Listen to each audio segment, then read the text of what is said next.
We're halfway through the week. Hello and welcome to the program. I'm Lee-Jiun in Seoul. Coming up on today's edition of Business Daily. The National Assembly passes the government's budget for next year, but the main opposition party boycotted the vote in protest of several contentious items in the bill. Are Korea and China making progress to mend their ties, with the two sides signaling their desire to move beyond the THAAD dispute in November? These stories and more coming right up.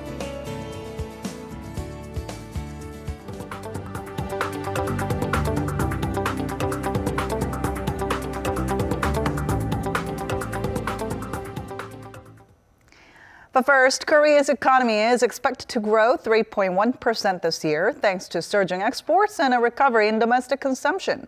This is according to the Korea Development Institute, which had initially forecast the country's growth at 2.6% back in April. The think tank expects the global economy to continue improving for the time being due to increased trade volume. But with the recent economic recovery heavily dependent on the semiconductor boom, KDI says the country's high rate of growth will be difficult to sustain. With that, it predicted the country's economic growth next year will dip slightly to 2.9%. After days of intense negotiations over a number of contentious issues, the National Assembly passed the 2018 budget bill early Wednesday, about an hour after midnight. Now, the green light comes despite the main opposition party boycotting the vote. Our Kim Min-ji has more. The National Assembly passed the 2018 budget proposal early Wednesday, 4 days after the legal deadline. The spending plan, worth roughly $394 billion, will be directed at creating thousands of new government jobs, boosting welfare, as well as cushioning the effects of a large minimum wage hike. Of the 178 lawmakers present, 160 voted in favor of the bill, 15 voted against, and there were 3 abstentions. I proclaim that the revised bill has passed. The main opposition Liberty Korea party did not participate in the vote in protest of key contentious issues, despite a tentative agreement reached between the 3 main parties earlier in the week. However, cooperation from the center-left People's Party was enough to have the bill pass. Based on the party's agreement, the budget will be used to add 9,475 new jobs in the public sector next year. It's less than what the ruling party wanted, but the Conservative Party had demanded further cuts. It also includes measures to help small businesses cope with next year's 16% minimum wage hike, while also offering expanded childcare benefits and a rise in basic pensions. While the welfare boost will be welcomed by many, they carry their own downside risks as well. Going forward, it would be best to reshuffle the existing labour force, as creation of jobs in the public sector doesn't lead to increased growth, unlike the private sector. Also, the budget can't be used to bankroll the minimum wage hike. The form of support will have to be changed so that it doesn't burden the economy. Also passed was a revised tax code bill, another area the main opposition is contesting. It calls for a hike in the corporate tax rate to 25% for businesses with taxable profit of roughly more than $275 million, as well as slapping 42% tax on individuals whose income exceeds $460,000 a year. The general consensus is that next year's budget will help ease the burden on the vulnerable, but experts call for a different strategy in the long run. Rather than spending what the government has, the budget has been more about finding ways to drop the finances, which means the country's deficit gets bigger. Korea also suffers from a low birth rate and an aging population, meaning we will lack taxpayers down the road. At this rate, we could hurt fiscal soundness. It remains to be seen how the political parties will mend sour ties over the budget clash, but for now, the bill's passage will allow the Moon Jae-in administration to get its agenda rolling. Kim Min-ji, Business Daily. So as we just heard, after days of wrangling between rival parties, the 2018 budget bill was finally approved at 428.8 trillion Korean won, or roughly $393 billion. Now, this represents over a 7% increase in spending from this year, which is the largest increase since 2010. Our Kim Young-gil explains. Here's what's inside the 2018 budget. The government has allocated $133 billion for welfare, $59 billion for education, $40 billion for defense, $35 billion for R&D and social overhead capital, $18 billion for agriculture, $17 billion for public safety, and the rest for other expenses related to such things as industry, the environment, culture, and foreign affairs. The 2018 budget is over 7% or nearly $26 billion higher than the budget for 2017. Some noticeable areas where spending has been increased compared to the original plans include an extra $1 billion for expanding the country's transportation and traffic facilities, a $175 million increase in social insurances, $117 million for earthquake disaster support, and $19 million of support for medical trauma centers.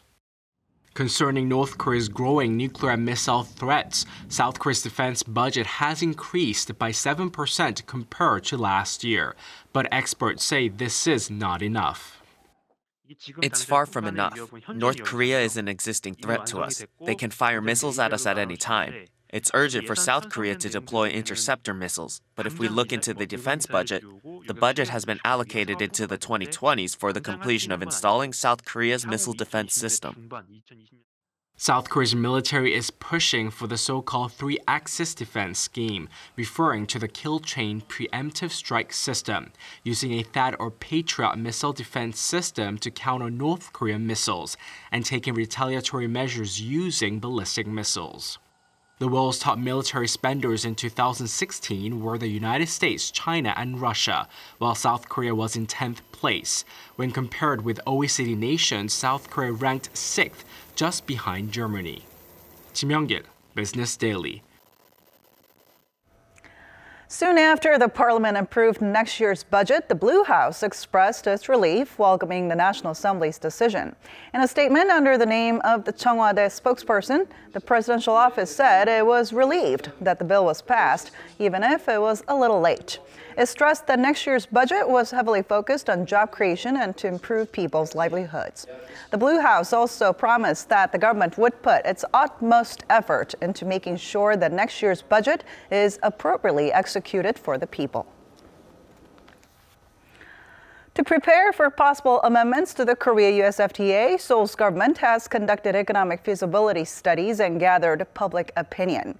At a ministerial level meeting on Wednesday, Korea's finance minister shed some light on where the negotiations might be headed. Our Kim Hae-sung reports. Korea's national interest will be the top priority when it comes to renegotiating the Korea-US Free Trade Agreement. That's what Finance Minister Kim Dong-yeon said at an economic-related ministers' meeting Wednesday, insisting Seoul will reflect the interests of the country's industrial and agricultural sectors while taking the whole economy into consideration. To come up with a renegotiation plan, the Trade Ministry has conducted economic feasibility studies on the FTA and has gathered opinion from the agricultural and manufacturing sectors through 2 public hearings and 26 rounds of meetings.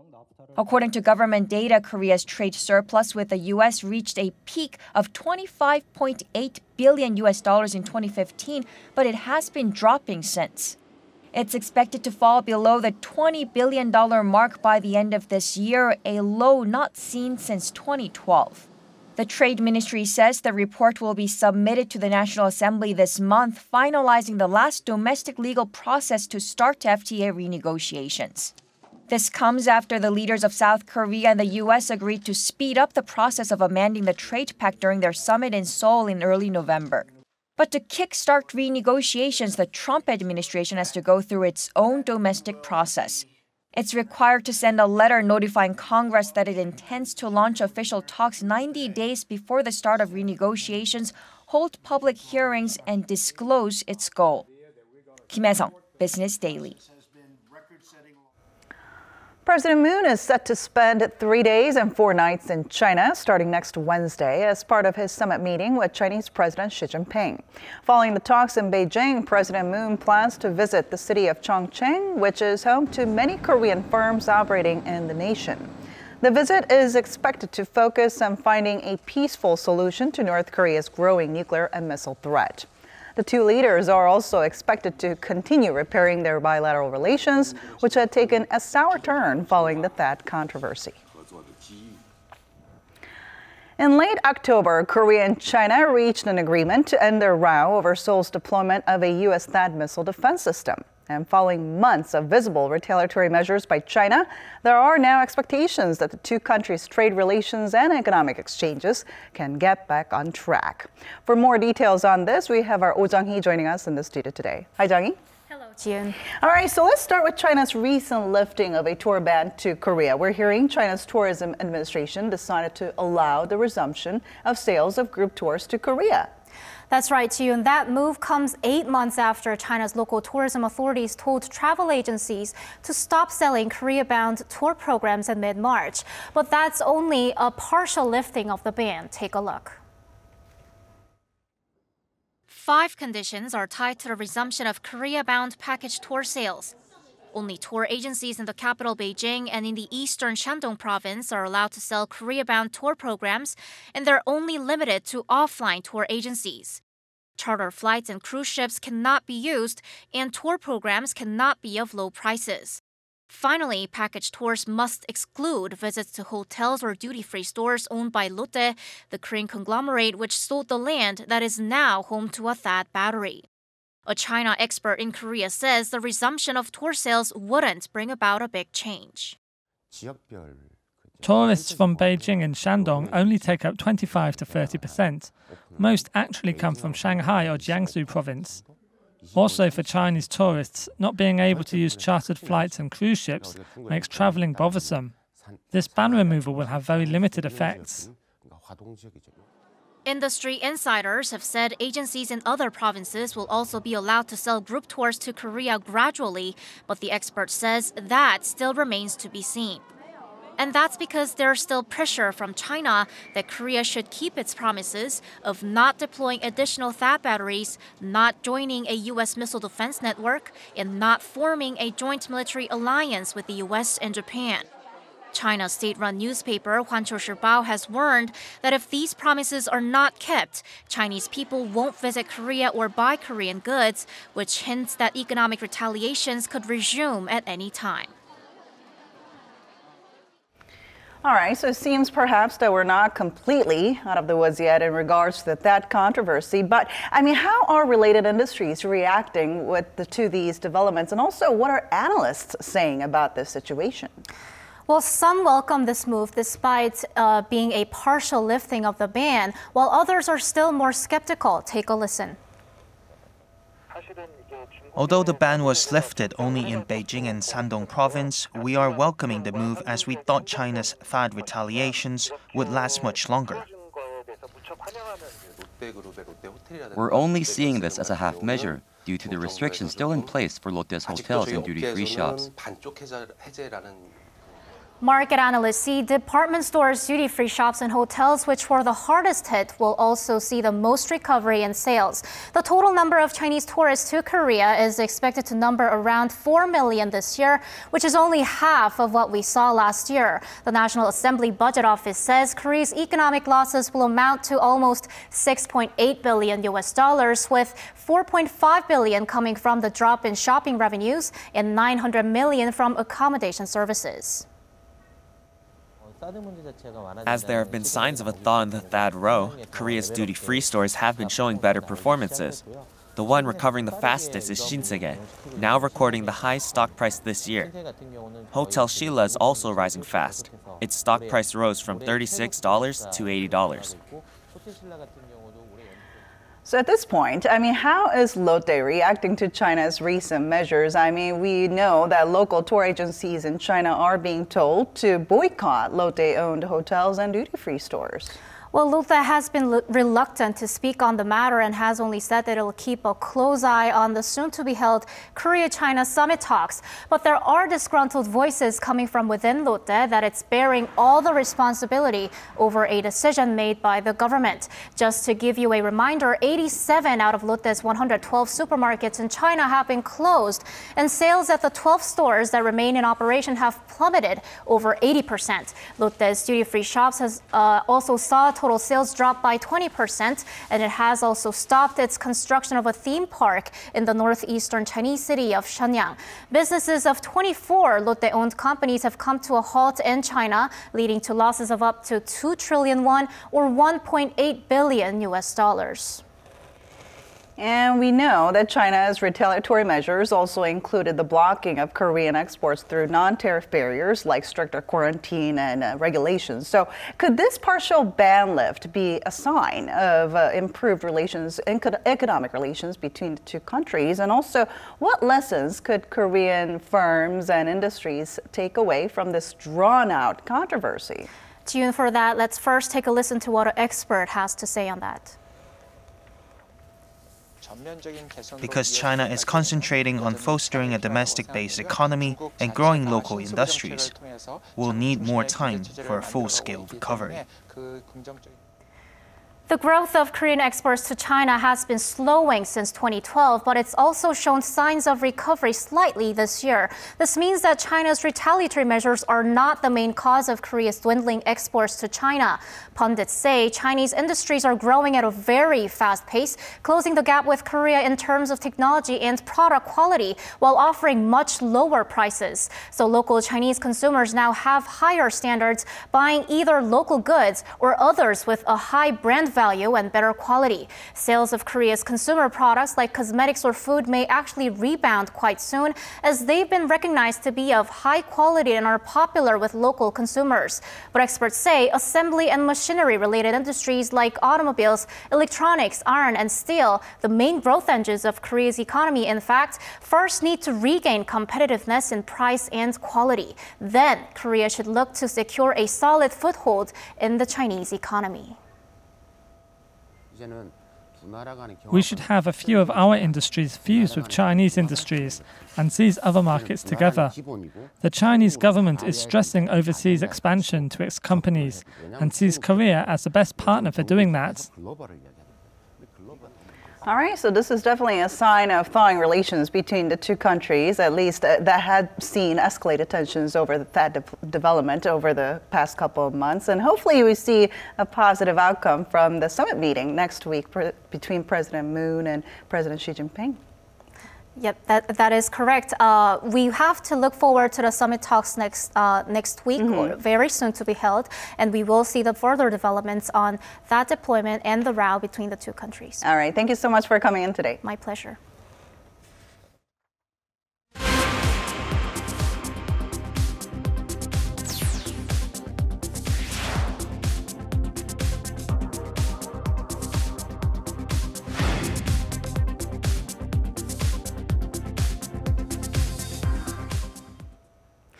Let's now get a check on how the markets fared on this Wednesday here in Seoul. For that, we connect our Eunice Kim on the line for us.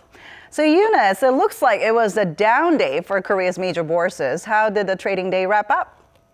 June, Korean shares tracked lower in line with their Asian peers following a bearish Tuesday on Wall Street, which saw both its tax reform optimism and tech rally fizzle. The Kosdaq had kicked off the day in the black but dipped to losses in afternoon trading. At the closing bell, the tech-heavy minor bourse was down 0.74%, ending the day at 768.39 on institutional selling. The main Kospi index ended 1.42% weaker from the day before on heavy selling by overseas investors to the tune of $324 million worth of shares. The Korean won further weakened against the greenback at 1,093.65 won to the dollar. Now, the biggest loser on the main bourse today is Samsung Heavy Industries. Its share price plummeted by a record 28.89% on the back of news it plans to issue new shares to raise some $1.4 billion as it faces a bleak outlook in shipbuilding. Most large-cap stocks were under pressure across the board. Samsung Electronics shed 2.42%. SK Hynix was 0.5% weaker. POSCO, LG Chem, and Naver all ended the day down as Hyundai Motor eked out a gain of 0.3%. That's about 500 won. So let's dig deeper into the Samsung Heavy story. I mean, what was behind this incredible drag? Yeah, for sure. For one, Samsung Heavy Industries, in a regulatory filing, said it forecasts operating losses amounting to hundreds of millions of dollars this year and next. 490 billion won, that's about $448 million in 2017, and a 240 billion won loss in 2018.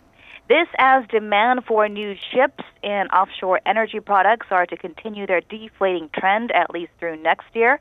Thus, the move to sell new shares worth some $1.4 billion in a bid to reduce their liquidity risk. And it wasn't just Samsung Heavy. Hyundai Heavy and Daewoo Shipbuilding also saw their share prices drop by as much as 7% during the trading day today. Related stocks were also on the back foot, including steel, metals, pharmaceuticals, and transport equipment. This has been Eunice Kim for Business Daily. The European Union has included Korea on its first ever blacklist of tax havens, along with 16 other nations. With sanction measures likely to be drawn up soon, the Korean government is protesting the decision, calling it a violation of its tax sovereignty. Here's our Yoo Jun-hee with more. In an unprecedented move to clamp down on tax evasion, the EU has named and shamed 17 nations, including South Korea, as offshore tax havens. The landmark decision follows a series of revelations involving tax avoidance schemes used by some of the wealthiest and most powerful individuals in the world. In regards to South Korea, the EU says the country's tax incentives for offshore companies to invest in its free economic zones lack transparency. It cited harmful taxation policies that were discriminatory against local residents in comparison to foreign investors. Seoul's finance ministry lodged a strong protest following the announcement, saying the decision was not in line with international standards and agreements. The ministry says the EU applied a different standard than the widely accepted multilateral OECD guideline on the exchange of financial information. Seoul claims the EU has violated its tax sovereignty by forcibly implementing its own tax standards on a non-EU member nation. Brussels has yet to agree on the action it'll take on the blacklisted countries, but specific measures are likely to be drawn up soon. In addition, it has also placed 47 additional countries on a watch list of countries that have promised to change their tax rules to meet EU standards. Even more countries could be added to the blacklist, which is set to be updated annually if improvements aren't made. Yoo Jun-hee, Business Daily.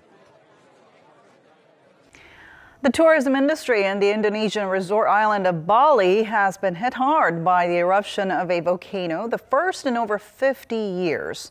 Our Elliot Kim has the story. Mount Agung hadn't erupted in over half a century before two eruptions in the latter half of November. The second eruption prompted the Indonesian National Disaster Management Authority to issue a level 4 warning, the highest on its scale. As a result, tourism operators have been hit hard, right as peak travel season was about to begin. Usually, we earn about $60 to $74 from surfboard rentals and can collect a profit of up to $29 every day. But now it is considered good business if you can earn just half of that amount. A 2-day airport closure during the week that followed incited more panic, with a significant number of tourists canceling their reservations. Since the eruption of Mount Agung, there were some guest cancellations, but it became worse after the airport closure, and almost 90% of the guests canceled their bookings. While the impact has been felt in areas closer to the volcano, with places like the town of Amed becoming all but deserted, areas further away, like Ubud, have seen very little effect, with holiday preparations underway as usual. Despite the sudden drop, an official from the Tourism Association expects the island to overcome the situation. We have to figure it out. Bali's tourism is a mature market, so there must be solutions to overcome a tragic situation like Mount Agung. After the Bali bomb attack in 2002, it didn't take us too long to recover, even though it was such a terrifying terrorist attack, and the impact of such an event often lasts for a long time. The disaster agency has cleared all areas of the island except for a 6-mile region surrounding the volcano. Airlines that had canceled flights have started resuming pre-eruption flight schedules as the ash cloud dissipates into a wispy plume of steam. Elliot Kim, Business Daily.